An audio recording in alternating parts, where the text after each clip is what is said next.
Today, I'm going to teach you how to make bread in your own dorm room.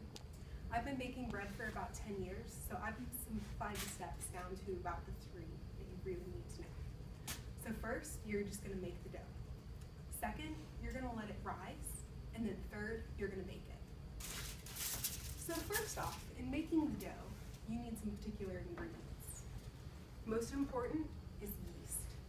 Yeast is actually a living creature, so you have to take care of it. The most common way that you can fail in making bread is by killing yeast.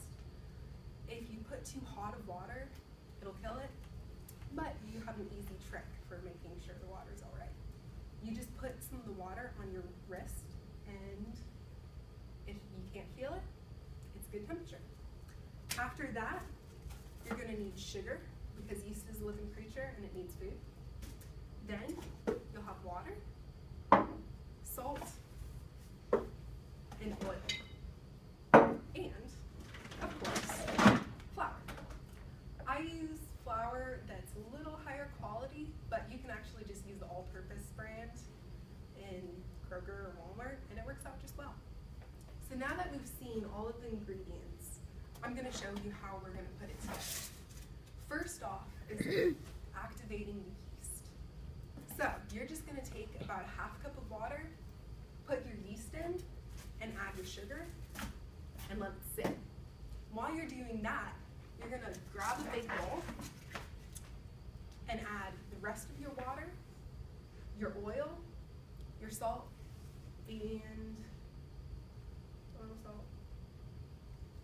water, and start adding your flour. You're going to do a cup at a time, stir it in really well with a wooden spoon, and then add another cup. By your third cup, you're going to add the yeast mixture. So once you have that, you're almost ready to start kneading the bread. You're going to add a little bit more flour, maybe a cup or a cup and a half, until you have a thick dough. I actually have some dough here that I prepared right before class, and you can tell that it's already kind of thick, but it's not kneaded, and it's very sticky still. So what I'm going to do is start kneading it, and I'm going to show you the technique, so hopefully most of you can see it, because this is the hardest part about making bread, is kneading the dough. So what you do is you just take your dough, and you're going to add enough flour onto your hand so it doesn't stick to you. You're going to sprinkle it on, and then you're just going to start folding. So, like this. Tucking it under and under and over and over until the goal is completed of a soft, elastic dough that isn't going to be sticking to your hands all over the place. So once you have a dough that's ready, you can do the easiest part of bread making. Step number 2, just letting it sit and rise. You want to cover the bowl with a damp cloth and leave it for about 1.5 hours to 2 hours. I actually typically make my dough before a class and then come back to it after. Because once it's doubled in size, it's ready to put into the pan. Now you can use either a bread pan that you buttered really well, or just a cookie sheet.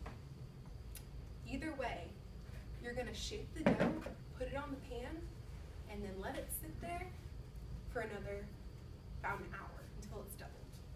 Once it's doubled in size, you can prepare it for baking. So the third step is baking. You prepare the kitchen by turning on the oven to 400 degrees. Take the loaf, make some slashes in it so that you get this stripy pattern, and then stick it in the oven. It'll sit there for about a half hour to 40 minutes.